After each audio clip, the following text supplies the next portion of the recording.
Muy buen día para todos. ¿Cómo se encuentran en el día de hoy? Les quiero dar la bienvenida de parte de RIA Smart Health. Mi nombre es Luisa Hernández, yo soy la coordinadora de comunicaciones.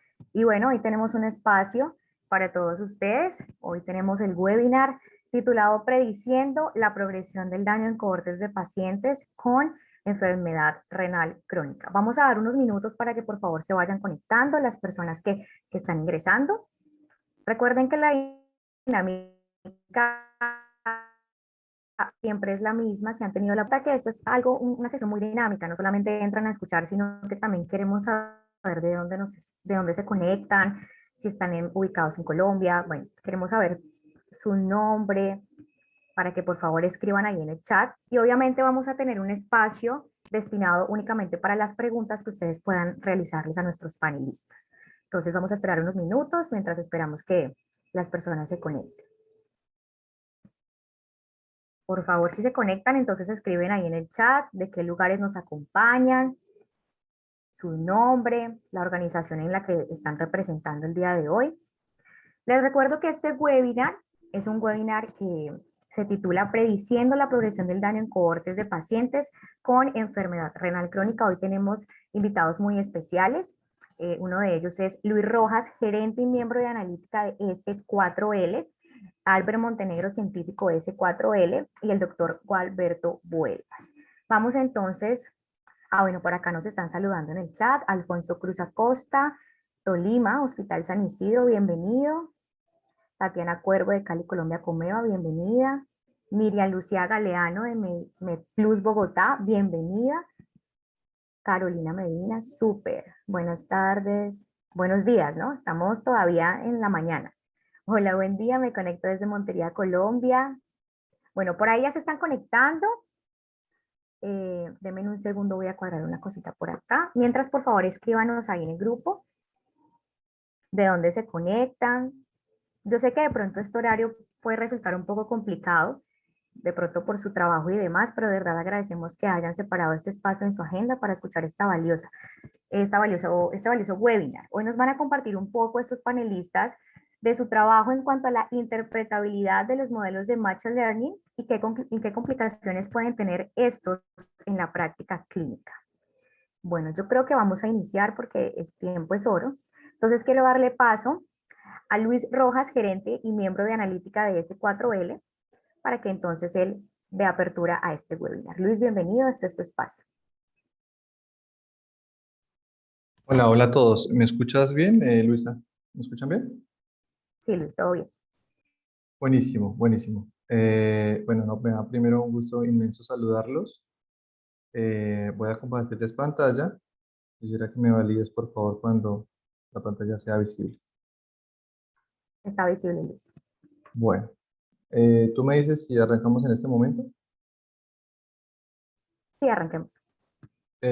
Bueno, listo. Entonces, nada, nuevamente, pues, gracias a todos. Gracias por tomarse este ratito para compartir con nosotros algo de nuestro trabajo. Estamos realmente emocionados por compartir con ustedes este momento.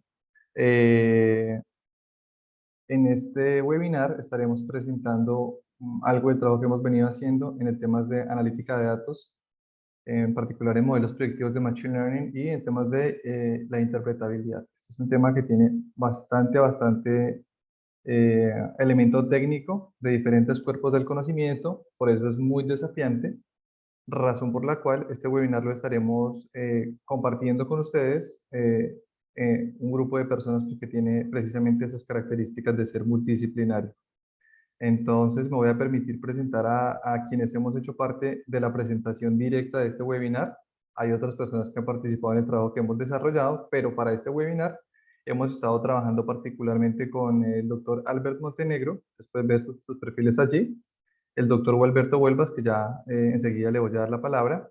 Al doctor Víctor de la Espriella y a William Amador. Entonces, pues como ustedes ven allí en la parte inferior, aquí tenemos distintos cuerpos del conocimiento representados, desde matemáticos, el caso de Albert, hasta el doctor Víctor y el doctor Alberto, pues que son especialistas en sus respectivas ramas. Entonces, no sé, doctor Alberto, si de pronto ya es un buen momento para saludar. Doctor Víctor.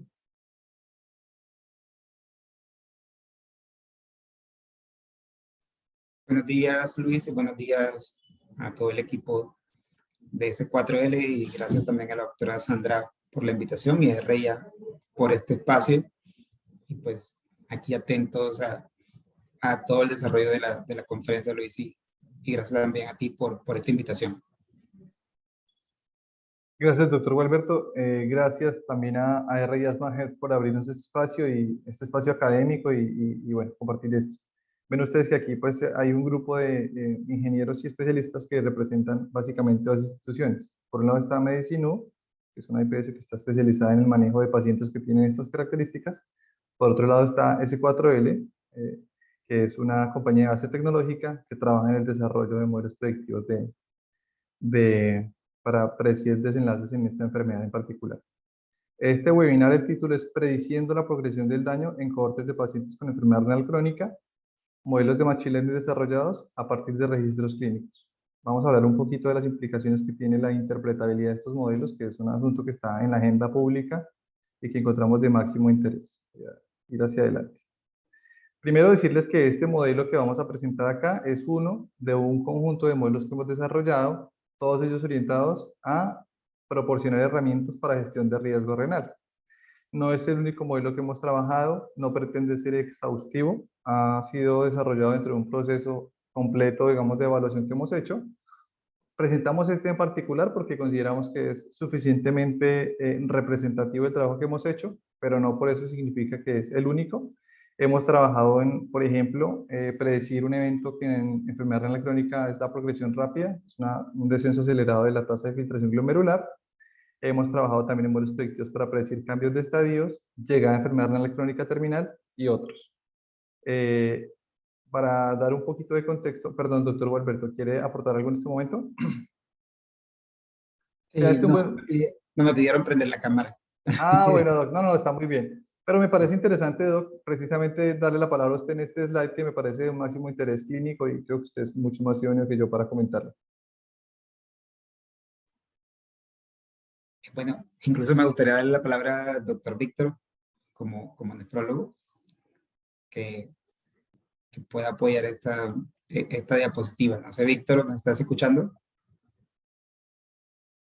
Creo que no está conectado, doc. Me parece que no está en línea, creo. Listo. Pero básicamente acá, bueno, en lo que se ve en esta gráfica, después es el avance de los pacientes con estadio 1. Básicamente que el 78% de los pacientes que están en estadio 1 sostienen o mejora su tasa de filtración glomerular y un 16% de estos pacientes avanzaron a estadio 2, un 5.4% que avanzaron a estadio 3, 0 a 4 y esto totaliza el 100% pues, de esa población en estadio 1. Y así ustedes ven acá, por ejemplo, en estadio 2, cómo es el avance hacia estadios superiores, en el estadio 3, y ustedes ven acá este porcentaje de pacientes en este estudio que lograron sostener o mejorar su tasa de filtración. Y yo creo que es aquí donde la parte clínica empieza a tomar relevancia y en donde realmente se empieza a medir resultados en salud. ¿Qué tanto de mis pacientes sostienen esa tasa de filtración, no avanzan o incluso mejoran o pueden retroceder? Y yo creo que ese es el punto que mueve a uno como clínico y es poder obtener estos resultados, medirlos, objetivizarlo a través de los datos de la información y obviamente predecir qué va a pasar con un paciente, en qué momento va a pasar de un estadio a otro y cuáles son esas variables que influyen en esa progresión y que uno pueda hacer intervenciones precisas para una población o para pacientes individuales. Gracias, doctor Gualberto. Aquí básicamente el mensaje central que queremos transmitir es que si ustedes se dan cuenta, hay una proporción significativa de pacientes que no, digamos que en una ventana de observación de 18 meses, en una muestra de 500 pacientes, está progresando. ¿Qué quiere decir eso? Que solamente el 78% de los que iniciaron en estadio 1, al cabo de esa ventana de observación, se mantuvieron. Y esa diagonal central, por ejemplo, en estadio 3, solo el 80% mantuvieron estadio, nos está dando cuenta de el ritmo al que progresan los pacientes. Naturalmente que es una condición que digamos que es que un deterioro lento y progresivo, pero hay un grupo de pacientes que están evolucionando rápidamente y esos son los de nuestro interés particular. Entonces aquí está el mismo slide expresado para la misma muestra de pacientes. Está ya no por estadios, sino por deciles de tasa de filtración glomerular. Entonces, ¿esto qué significa? Que voy a referirme al primer 75%, y así son todos los otros porcentajes. El 75% de los pacientes que iniciaron con un rango de tasa de filtración glomerular mayor a 90, al cabo de 18 meses se mantuvieron en ese estadio, en ese decil de mayor a 90. El 19 pasaron a un decil de entre 80 y 90, es decir, cayeron al siguiente decil, disminuyeron al siguiente escalón. Con lo cual, estos numeritos que aparecen en rojo ahí nos están dando cuenta de cómo los pacientes, aun cuando no cambien de estadio, están perdiendo filtración glomerular y que ese es un ritmo que eventualmente va a conducir pues, a un avance de la enfermedad. Por favor, doctor Víctor, doctor Gilberto, siéntanse libres de interrumpirme en cualquier momento. Ese es un poco como el contexto del problema. Este es un problema del que uno podría hablar horas y pues efectivamente habría un gran tema de conocimiento que el doctor Víctor y el doctor Gualberto nos podrían transmitir, pero un poco el sentido es ese, es cómo desarrollar herramientas que permitan que ese proceso de progresión se ralentice, si se permite esa palabra, se detenga o incluso se pueda reversar. Si uno buscara, por ejemplo, en PubMed, eso es una búsqueda hace un par de días, el criterio de CKD, Chronic Kidney Disease Machine Learning, encontraría que este es un tema que ha venido creciendo en interés. Ven ustedes que esta es la gráfica que genera PubMed, y si uno mira año con año, pues esto ha venido creciendo de forma, digamos, de forma importante.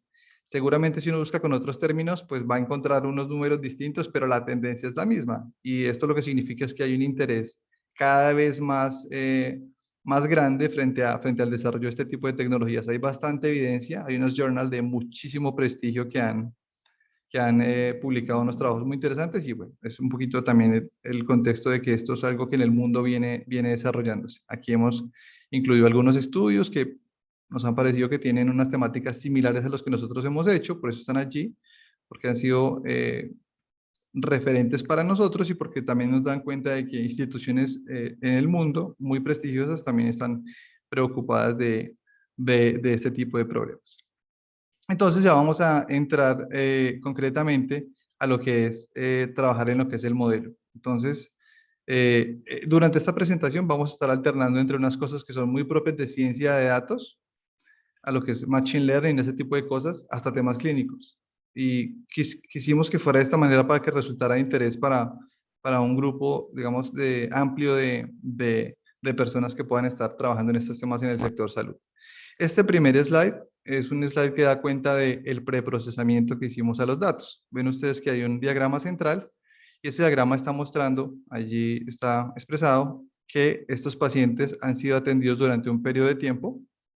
Durante ese periodo de tiempo, estos pacientes se les han tomado unos datos, unas medidas repetidas. Eso es lo que se llaman datos longitudinales. Ven ustedes que, por ejemplo, si uno mira la primera lineecita con los círculos grises, ve que ese paciente en la ventana de observación, por ejemplo, tuvo 3 mediciones. Del triángulo verde tuvo, por ejemplo, 4 mediciones y así sucesivamente. En el contexto de nosotros, esas son mediciones de laboratorios de creatinina, de hemoglobina glicosilada, o de tensión arterial, o de peso, o ese tipo de cosas. Esas son medidas de seguimiento. Durante el periodo de tiempo que se llama ventana de observación, es durante el periodo de tiempo en el que se capturan los datos. Cuando finaliza esa ventana de observación, lo que aquí se llama el index rate, es como la fecha de corte, es en el momento en que se establece el riesgo de la enfermedad. Para el caso del estudio en que se preveía acá, era un tema de falla cardíaca, me parece. En el contexto nuestro, pues es un desenlace diferente, pero el enfoque es el mismo. Una vez que llega ese momento del tiempo en que se hace el corte, inicia la ventana de predicción. Para el trabajo que nosotros hemos hecho en este modelo, la ventana de predicción es de 12 meses. Con lo cual siempre estamos tomando datos que van en un periodo de tiempo que puede ser variable, desde 6 meses hasta 24 meses, y una vez llega la fecha de corte, para ese paciente se predice cuánto será su función renal, su tasa de filtración glomerular al cabo de 12 meses. Esa es un poco la lógica que hemos utilizado. Este es el manejo de datos longitudinales. A veces los datos no coinciden exactamente en una distancia de 12 meses entre el fin de la ventana de observación y el inicio de la ventana de predicción, pero tenemos medidas que están cercanas o que son anteriores o posteriores. Voy a colocar un ejemplo concreto. Si, por ejemplo, la predicción que quiero hacer es para abril del 2023, pero yo no tenía en el momento de entrenar el modelo datos de abril del 2022, pero sí tenía de marzo, entonces utilicé los datos de marzo para estimar por interpolación lineal los datos en el momento que correspondía. Este es un enfoque que ha resultado bastante interesante en salud porque hay muchos estudios que dan cuenta de que las medidas longitudinales representan mejor la variabilidad de los datos en comparación con datos transversales. Ya voy a saltar un poquito esta parte, que es un poquito el preprocesamiento de los datos. Aquí están las variables predictoras, que básicamente son sexo, edad, diabetes, hipertensión, en este caso son variables binarias, el nivel de creatinina en el momento en que inició la ventana de observación y al final de la ventana de observación, índice de masa corporal al inicio y al final, tensión arterial sistólica y diastólica al inicio y al final de la ventana de observación y la estimación de la tasa de filtración glomerular al inicio y al final. Saltar acá adelante y ya entonces le cedo la palabra al doctor Albert Montenegro. Adelante, Albert. Claro que sí, Luis, muchas gracias. Bueno, buenos días para todos los que nos estén escuchando y viendo. Bueno, mi rol en esta presentación es un poco dar ideas más intuitivas que teóricas, no es una clase, sino es más, nuestro interés es más pues, dar un pequeño repaso intuitivo de cómo se usa un modelo de aprendizaje automático pues, en una aplicación particular como esta. Entonces, desde el punto de vista de la ciencia de datos, el escenario descrito anteriormente por Luis es, en este punto tenemos 14 variables predictoras, datos observados en un paciente en cierta ventana de observación. Y como describió Luis anteriormente, pues tenemos datos al inicio del manejo del paciente y datos observados, combinados con datos observados al final de la ventana de observación del paciente. Y lo que pretendemos, lo que se pretende con un algoritmo de aprendizaje automático es, dadas esas observaciones sobre un paciente, pues predecir cuál será su TFG en un año, ¿no? Es que tiene implicaciones clínicas que ya los doctores pues no nos enfatizarán. Entonces, perdón un momentico, que se me cayó esto. Entonces, decía que, bueno, desde el punto de vista de ciencia de datos, es interesante saber, pues, entender por lo menos la intuición de qué es un modelo de regresión, de predicción de regresión, y básicamente la intuición es que, dados unos datos de entrada, unos registros que en nuestro caso son las variables predictoras y que están aquí pues, representados gráficamente con las columnas azules. Y tenemos pues una variable a predecir o objetivo, que es la variable verde, que en nuestro caso específico es el TFG dentro de un año. Entonces, lo que pretende hacer un modelo de regresión es con algún enfoque matemático barra estadístico, se combinan dependiendo del enfoque, pues estimar, aprender a asignar, dadas los valores predictores, los valores de las variables predictoras, asignar un valor, en este caso, al TFG dentro de un año. Esa es la idea general del algoritmo de regresión. Podemos continuar en la siguiente diapositiva, por favor, Luis.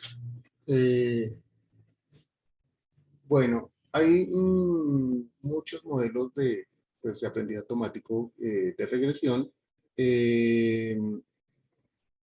Hay desde modelos muy simplistas en cuanto a su poder de representación de relaciones, de encontrar las relaciones entre las variables predictoras y la variable objetivo, hasta modelos muy complejos en ese ámbito. Están desde la regresión lineal, que es un modelo simple, y están unos modelos más complejos, hasta ahora, que son las redes neuronales. En la mitad de ellos, pues hay una gama importante de modelos de aprendizaje automático.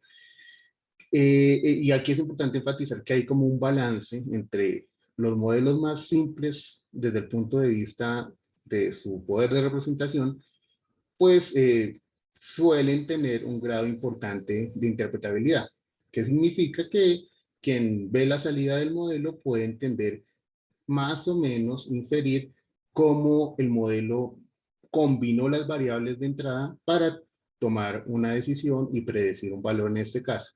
Los modelos como redes neuronales, que tienen un poder de presentación mucho mayor y por ende pues están muy de moda, pues tienen la dificultad que la interpretabilidad es escasísima.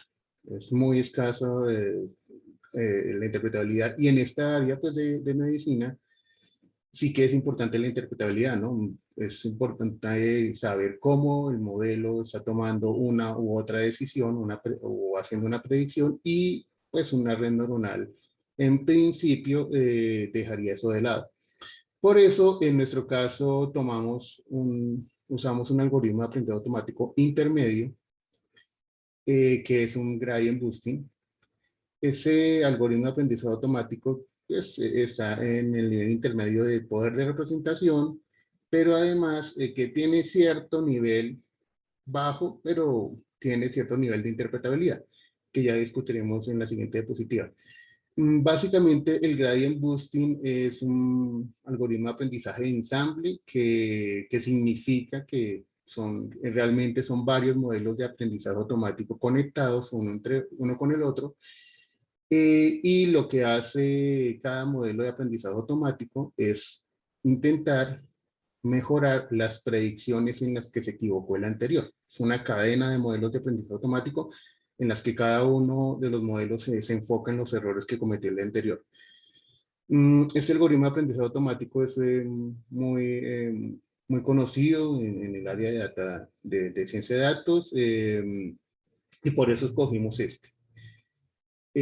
Bueno, podemos seguir, Luis, por favor. Entonces, ya en nuestro caso específico, pues, enfocándonos en un gradient boosting, lo que hicimos fue, pues, todo un proceso técnico adecuado de entrenamiento del modelo, que pues, en la técnica se llama ajuste de hiperparámetros, pero que básicamente la intención es que dentro del esquema del modelo de aprendizaje de gradient boosting, pues se busca cuál es la mejor configuración de ese algoritmo de entre muchas, de tantas como es que se tenga a disposición de cómputo y pues tiempo. Nosotros hicimos una experimentación rigurosa, como que hicimos varios grupos de búsqueda y al final nos quedamos con 1.296 modelos como finalistas, una especie de modelos finalistas en cuanto a, y es importante mencionar esto, finalistas respecto a qué es mejor respecto a qué, y entonces la respuesta a esa pregunta es, bueno, hay muchas métricas de evaluación del desempeño, del rendimiento de predictivo, en este caso del TFG, de un modelo de aprendizaje automático. Entonces, esa métrica, pues hay varias métricas en aprendizaje automático en regresión, pero en este caso nos enfocamos en el MAE, que es el que está en la parte inferior. Esa es la expresión matemática del MAE, pero básicamente es un promedio de errores que comete el modelo, entre errores que se calculan, por supuesto, entre lo que debería predecir el modelo, el valor que debería predecir el modelo y lo que predice. Se toma la distancia entre entre esas dos scores o estas dos mediciones y se promedia. Se promedian en un cierto conjunto de datos que se deja apartado para la prueba. Entonces, en términos del MAE, pudiendo haber escogido cualquier otra métrica, pues nos fuimos por el MAE porque es interpretable, la unidad de magnitud de este valor, de este MAE, de esta métrica, pues es la misma unidad de magnitud de la variable objetivo, es decir, unidades de TFG. Y bueno, entonces el mejor modelo en el sentido del MAE, pues tiene las métricas que podemos ver en la parte inferior derecha. Aunque nos enfocamos en el MAE, en optimizar respecto al MAE, pues por supuesto que calculamos otras métricas. Particularmente es importante, interesante revisar el R cuadrado, que es una métrica también muy utilizada y muy interpretable, ¿no? Que es del 83%, del mejor modelo que encontramos. Y entonces, pues esa dice que el 83% de la variabilidad de los datos que teníamos, pues fue recogida por nuestro modelo, que es una medición pues aceptable en general. Y en cuanto al MAE, bueno, entonces en cuanto al MAE, pues tenemos un MAE promedio de 8.14, entonces, pues eso significa, ¿qué significa el MAE de 8.14? Que en promedio nuestro modelo tiene un error, las predicciones de nuestro modelo tienen una distancia promedio a los valores que debería haber predicho de 8 unidades de TFG. Que pues ya los doctores nos hablarán de si eso es, en el problema es grande o pequeño. Ahora, cuando decía yo que el gradient boosting tiene cierto nivel de interpretabilidad, es porque nos permite tener un ordenamiento, una idea general, global, de la importancia de las variables predictoras para tomar decisiones en el modelo. Entonces, esta gráfica que vemos acá, pues no es otra cosa sino una gráfica de barras que muestra en promedio qué variables suelen ser las más relevantes para que el modelo haga una predicción. Pero acá hay una dificultad, ¿no? Y es que queríamos o es necesario incluso tener predicciones no globales, sino particulares, locales, es decir, particularizadas, poder interpretar, explicar las predicciones que hace el modelo en términos de un paciente particular. Entonces aquí es cuando entramos a los valores Schaff. Entonces, el modelo por sí, el gradient boosting, es globalmente interpretable. Lo que hacemos con una técnica que se llama los valores Schaff es combinarlo, darle un componente adicional al modelo que es la explicabilidad local. ¿Qué significa para nuestro contexto? Que para predecir el TFG en 12 meses, podemos tener alguna idea de para esa predicción particular cómo combinó, en qué porcentaje, por lo menos en qué contribución, en qué forma contribuyeron cada una de las variables predictoras. Entonces, los valores Schaff, para dar un contexto general, surgen en la teoría de juegos, la teoría matemática de teoría de juegos. En esa área, pues, los valores Schaff se usan cuando se tiene un juego cooperativo, cuando dos o más individuos están cooperando para ganar un juego y obtienen alguna ganancia. La gráfica de la parte superior pretende mostrar pues que dependiendo de las diferentes combinaciones de cooperación que pueda haber en un juego entre individuos, pues se obtiene cierta ganancia y los valores Schaff, la teoría de los valores Schaff lo que permite es cuantificar la contribución de cada uno de esos jugadores a la ganancia obtenida y no simplemente partir por mitad, porque seguramente algún jugador con su táctica, en este caso, si tiene mejores cartas, dependiendo del juego, pues contribuyó más a la ganancia que otro. Eso es lo que hacen los valores Schaff y para eso se usan en teoría de juegos. Ahora, eso trasladándolo a Machine Learning, a un algoritmo de aprendizaje automático, pues se hace una analogía entre los jugadores en este caso son las variables predictoras, las 14 variables predictoras que veíamos antes, y la ganancia que ellas generan en el juego, que el juego es predecir, bueno, la ganancia es la predicción particular. Entonces, los valores chat ajustados a este ámbito, pues lo que logran es cuantificar la contribución que cada una de las variables predictoras, es decir, de los valores observados del paciente, tiene para hacer una predicción a 12 meses del TFG. ¿Podemos continuar? Entonces aquí les cedo la palabra a los doctores para que nos muestren algunos ejemplos de esto que acabamos de hablar.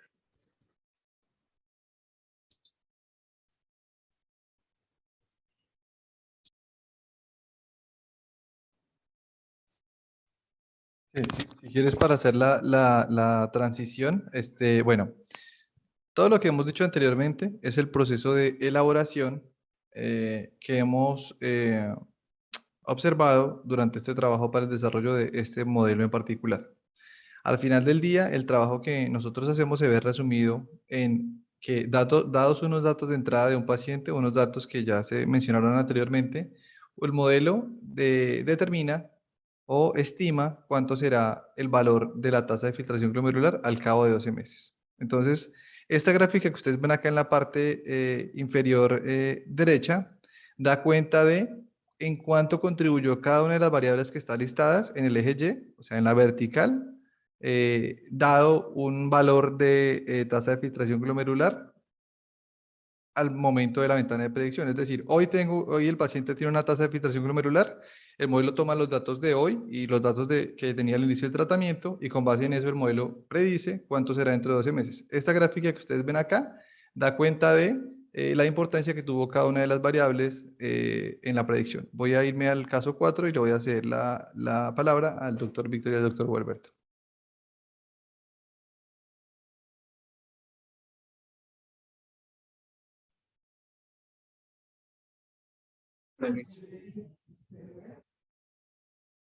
Hola, doctor Gualberto y doctor Víctor. ¿Ven la gráfica, sí? Sí. Sí, Luis, sí, Doctor la Vic- vemos. ¿Cómo están todos? Hágale, Alberto, vamos. Bueno, yo, si quiere, Luis, leo el caso y el doctor Víctor, pues, nos ayuda también en la interpretación como nefrólogo.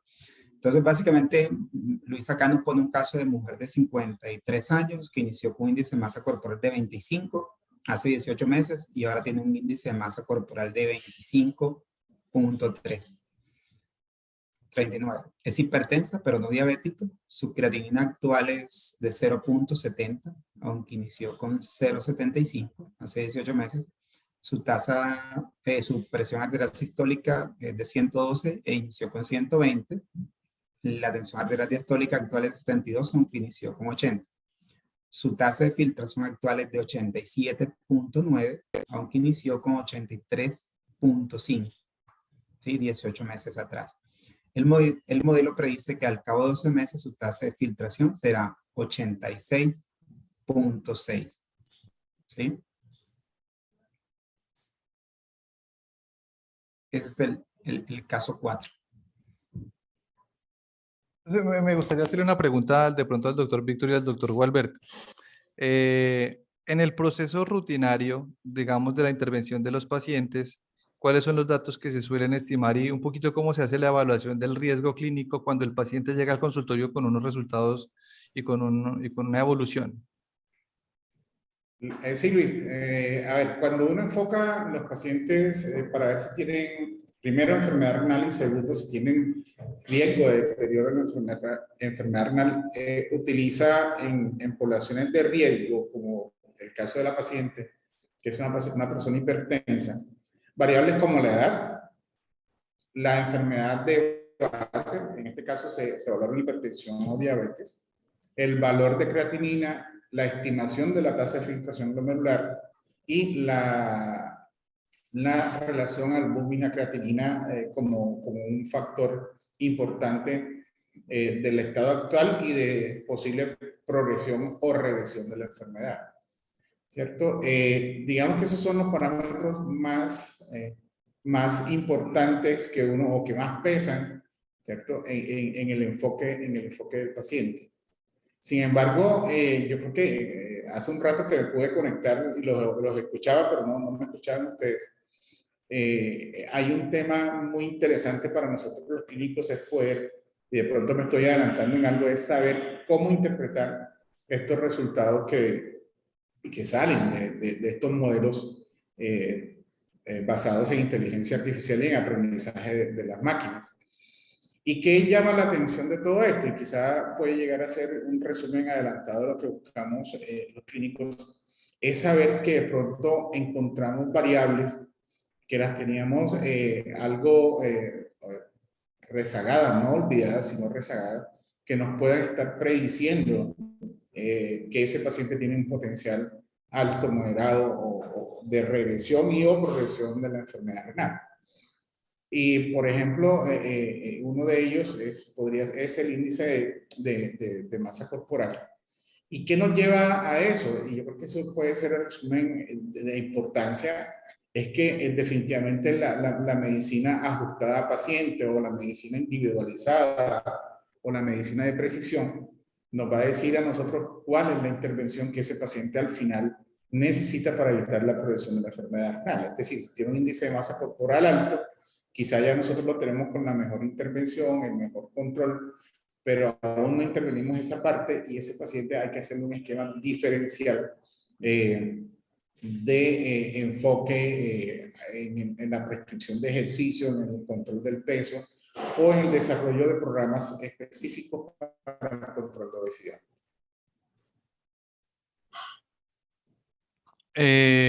Gracias, doctor Víctor. Me gustaría hacerle un par de preguntas, un poquito para darle contexto y después veo que hay una pregunta en el chat. Doctor Víctor, hay unas calculadoras de riesgo que ya digamos que se suelen utilizar en este tema, como por ejemplo la de Cockcroft y otras. Por ejemplo, esa fórmula utiliza el peso, la edad, el sexo y la creatinina en suero, para ese caso en particular.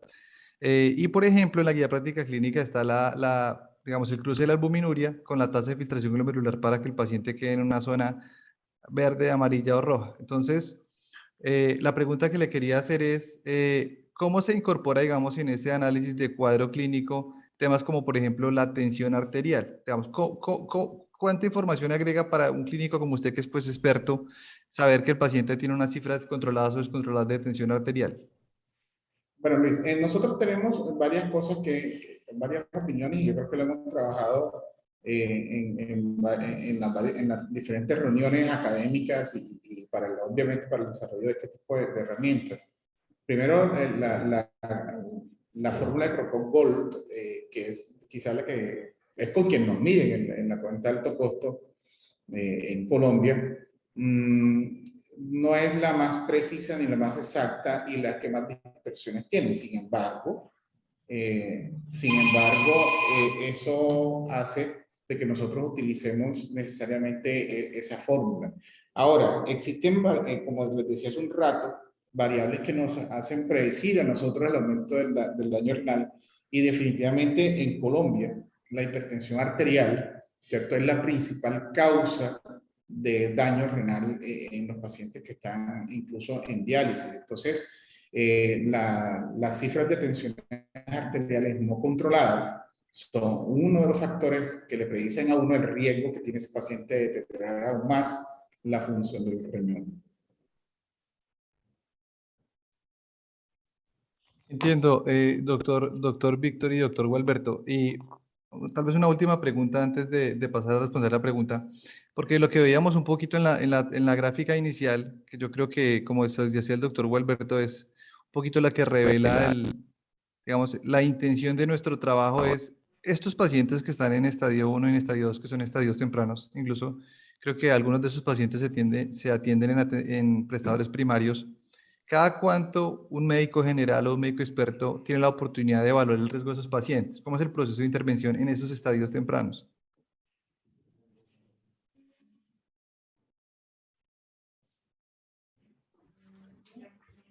Hola, Luis. Hola, Doc. Sí, la pregunta nuevamente para poderte... Sí, doctor. Un poquito lo que quiero preguntarle es, aquí hay unos pacientes que está claro que en una ventana de 18 meses están progresando de estadio. Estos pacientes que iniciaron en estadio 1, en condiciones normales, ¿cada cuánto son revisados, chequeados por un profesional de salud? En condiciones normales, en un programa normal. Gualberto, si quieres yo te doy un poquito de contexto para que luego respondas la pregunta. A ver, en general se habla de que hay progresión de la enfermedad renal cuando hay un cambio de la tasa de filtración de por lo menos 4 mililitros por año. Me explico, si una persona tiene 70 y deteriora 4 mililitros por año, quiere decir que 4 o más mililitros por año quiere decir que esa persona está en un deterioro de la función renal. Luis, si quieres, regrésame a la diapositiva anterior. Una de las cosas que nos llamó poderosamente la atención, y ya para que Gualberto tenga contexto, es que efectivamente encontramos que, corriendo el modelo, aquellos grupos en donde el foco está menos puesto, que son los estadios iniciales, 1 y 2, ¿cierto? Son los que mayor progresión de enfermedad renal mostraron en la reporte que se evaluó. Y eso hace de que comiencen a aparecer quizás datos disruptivos en comparación con lo que nosotros normalmente estamos evaluando en la práctica clínica. Entonces, Gualberto, ahí te dejo el resto para que le respondan las frecuencias en esos estadios. De hecho, Luis, casi que en la mayoría de programas, por ejemplo, en el que nosotros manejamos, realmente las intervenciones, por ejemplo, en estadio 1 y 2, son de 2 consultas, máximo 3 consultas por médico experto año. Hay algo que obviamente se da, y Víctor sabe que cuando un paciente de estadio 1 y 2 tiene marcador de daño renal, puede ser relación albúmina creatinuria mayor a 30, o tiene trazas de sangre en orina, o tiene algún marcador de daño renal ecográfico, por así, como se define, pues en el estadio 1 y 2 entra la intervención del especialista, en este caso del nefrólogo, ¿sí? Para poder definir realmente si el paciente tiene una enfermedad renal diabética o de otro origen, ¿sí? Entonces, así es como está hoy en día planteado. Pero como dice Víctor, lo que nos encontramos con los datos es que muchos de los pacientes que más deterioraron, o que deterioraron más de 4 ml al año, perdón, estaban en estadio 1 y 2 y no tenían pues daño de marcador renal, como lo que dije anteriormente. Entonces ahí cuando estos modelos empiezan a darnos luz a decir, ok, hay un 16% del estadio 1 y 2 que avanzó a 3, pero hay un 28%, incluso 28.3 que avanzaron de 2 a 3. Y realmente cuando uno suma, pues aquí hay un porcentaje importante, 28 más 16, pues hay un porcentaje grande de pacientes que quizás no estamos haciendo las intervenciones necesarias y están progresando rápidamente, más de 4 ml o 5 ml por año, y tienen un riesgo alto de hacer progresión a los demás estadios. Y es ahí donde el valor clínico empieza a ser pues alto para empezar a identificar esta corte de pacientes de alto riesgo de progresión rápida. Y con estas variables poder definir qué intervenciones voy a hacer, qué tipo de intervención específica voy a hacer. Esto nos dan, y hablábamos con Víctor y con el equipo, nos empiezan a dar las primeras luces de avanzar hacia una medicina más personalizada. Como tú lo decías, y Luis, lo mencionabas, y es realmente qué voy a hacer con ese paciente que me está deteriorando más de 4 ml año en estadio 1, en estadio 2, y como decía Víctor, el principal o la principal variable contribuyente es la obesidad, o es otro factor y es otra variable. Y cómo voy a intervenirle y qué voy a hacer. Entonces, yo creo que eso es ahí donde realmente nos empieza a dar luces y a generar valor para la atención de estos pacientes de una forma diferencial. Perfecto, Sí, doctor. Víctor. Bueno, adelante, doctor Víctor, si No quiere sé, agregar Víctor, algo. si tienes exactamente, para que agregues algo. No, yo pienso lo aclaraste muy bien, y yo creo que en este live que mostró el último que estaba, perfecto, que está mostrando Luis, pues comienzan a aparecer variables que definitivamente tampoco lo teníamos como una variable de foco y que obligan a individualizar cada intervención de nuestros pacientes sin olvidarnos las que ya están validadas, obviamente, sino que simplemente estas podrían estar en algún momento dado contribuyendo al deterioro de la función renal. Y yo creo que esto es supremamente importante y yo creo que en un escenario de esto toca mencionarlo de esta manera. Es cierto, en Colombia se invierte aproximadamente el 10% del Producto Interno Bruto en la atención de la salud. Y de ese 10%, el 2.5% se invierte en la atención de los pacientes con enfermedad renal crónica.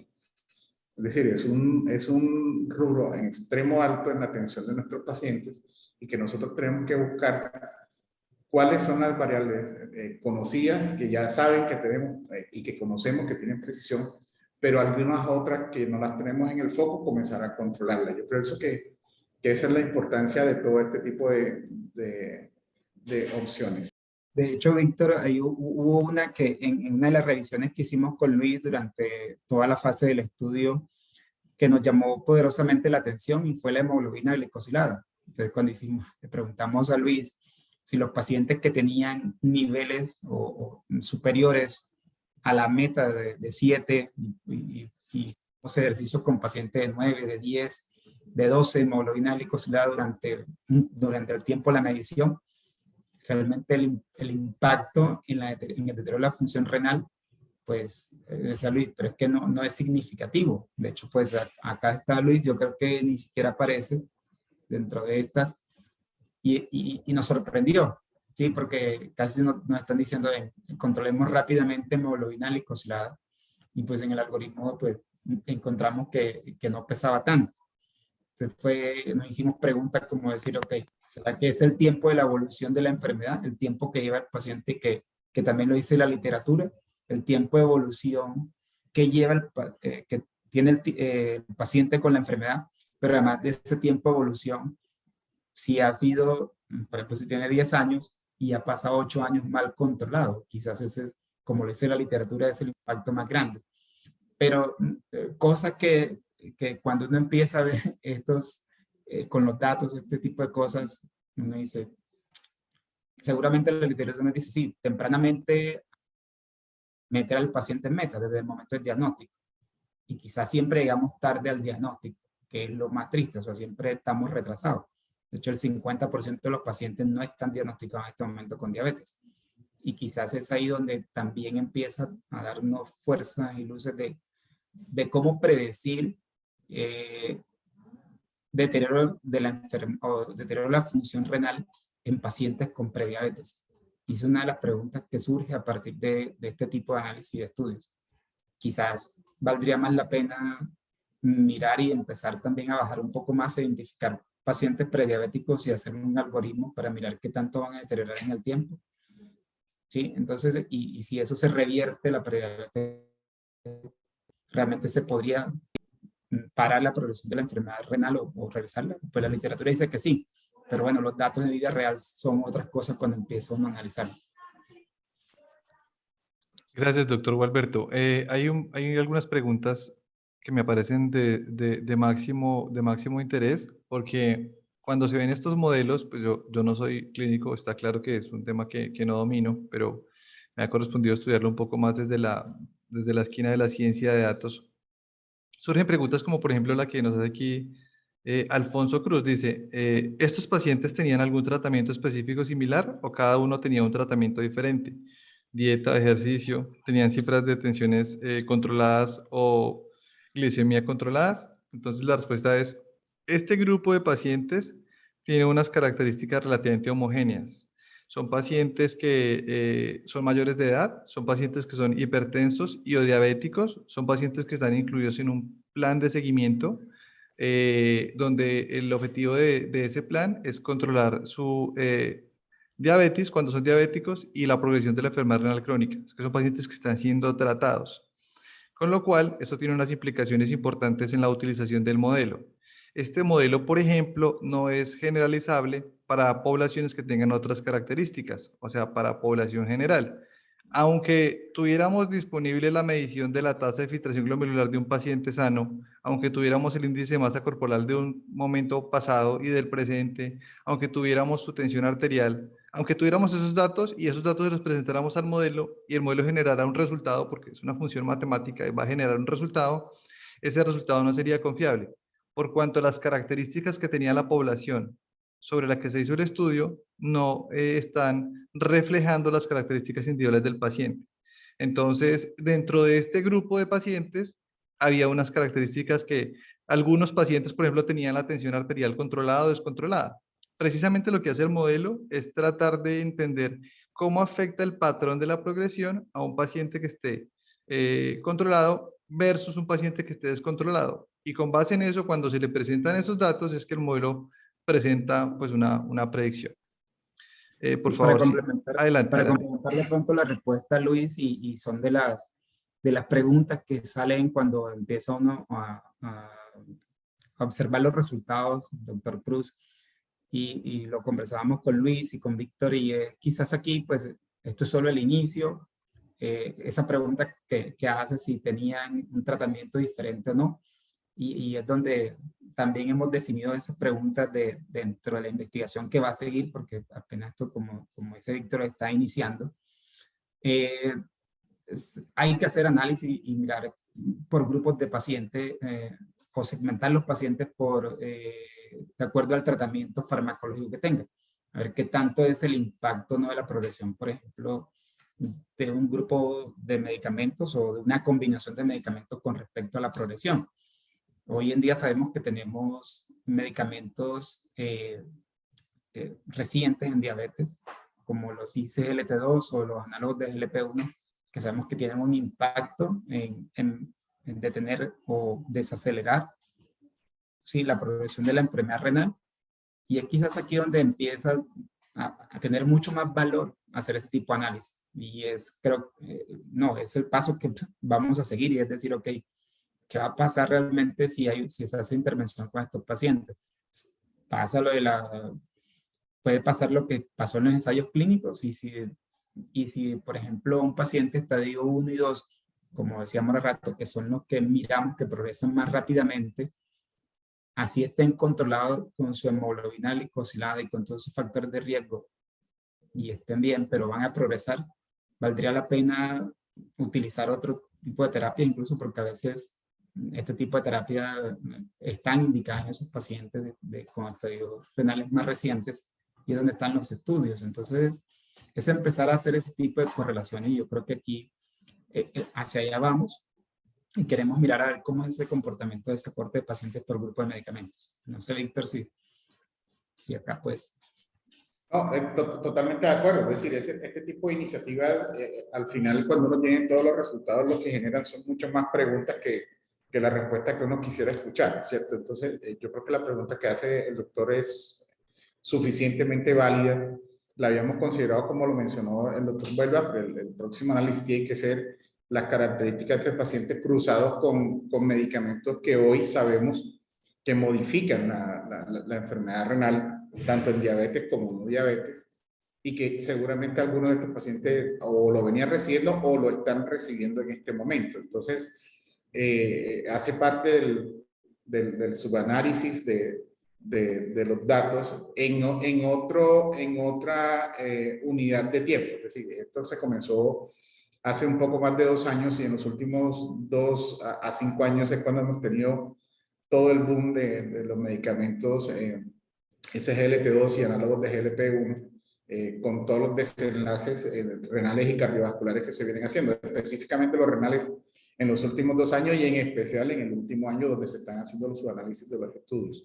Es decir, eso es un pendiente por hacer, y creo que vamos a hacerlo.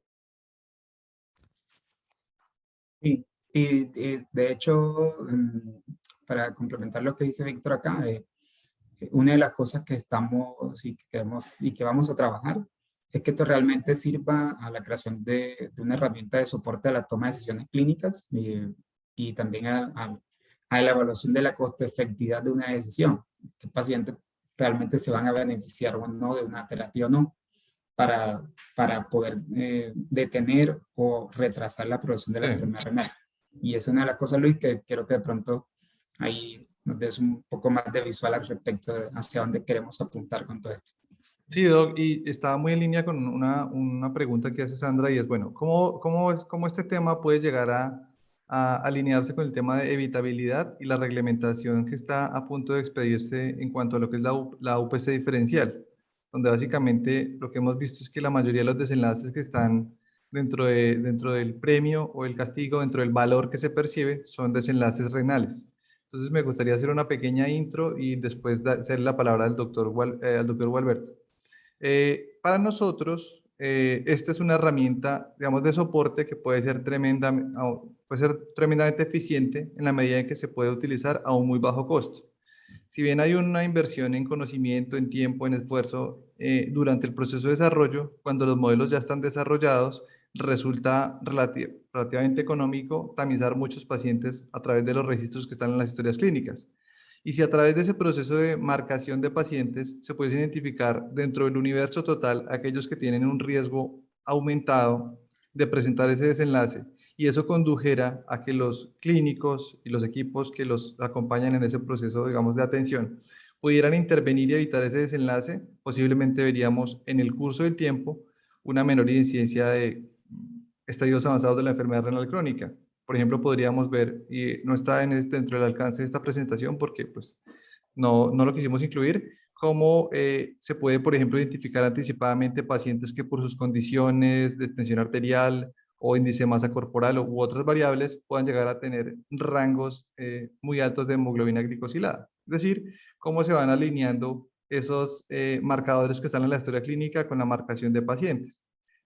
Yo creo que esta es una herramienta que podría llegar a contribuir a que las instituciones que adopten esta tecnología pudieran tener mejores resultados en cuanto a la UPC diferencial. Sí, de acuerdo, Luis, y complementando la respuesta que hace la doctora Sandra, yo creo que ese es uno de los retos grandes que tenemos hoy en día cuando se viene avanzando en estos temas de pago de UPC por desempeño y en condición, y por condición o enfermedad específica, y se va a empezar por diabetes, hipertensión y enfermedad renal crónica. Y pues ese va a ser uno de los indicadores de desempeño, con qué tantos pacientes van a progresar o voy a prevenir o a retrasar que lleguen a terapia de reemplazo renal. Y pues con este tipo de herramientas lo que buscamos es eso, realmente identificarlos tempranamente. De hecho, como lo decíamos ahorita, hoy en día que nos permite identificar esos pacientes estadio 1 y 2 que tienen menos frecuencia de actividades de seguimiento durante un año, es ahí donde realmente se puede y se logran los mejores resultados. Lo conversábamos con Víctor, en los pacientes de estadio 3B hacia adelante, es difícil lograr la regresión o desacelerar la progresión de la enfermedad renal. E identificar con ejemplo, dentro de 1000 pacientes, estadio 1 y 2 o 3 y hasta 3A, cuáles son de alto riesgo de progresión rápida de enfermedad renal y poder lograr intervenirlos tempranamente, pues va a ser de mucho beneficio para cualquier prestador, para cualquier asegurador, y va a ser costo efectivo hacer las intervenciones. Además de eso, como le decía ahorita, apoyarnos ya con temas de medicamentos y implementar y articular a este algoritmo la predicción de con qué medicamento realmente va a ser de beneficio para un paciente o una persona y si realmente esa intervención es costo efectiva.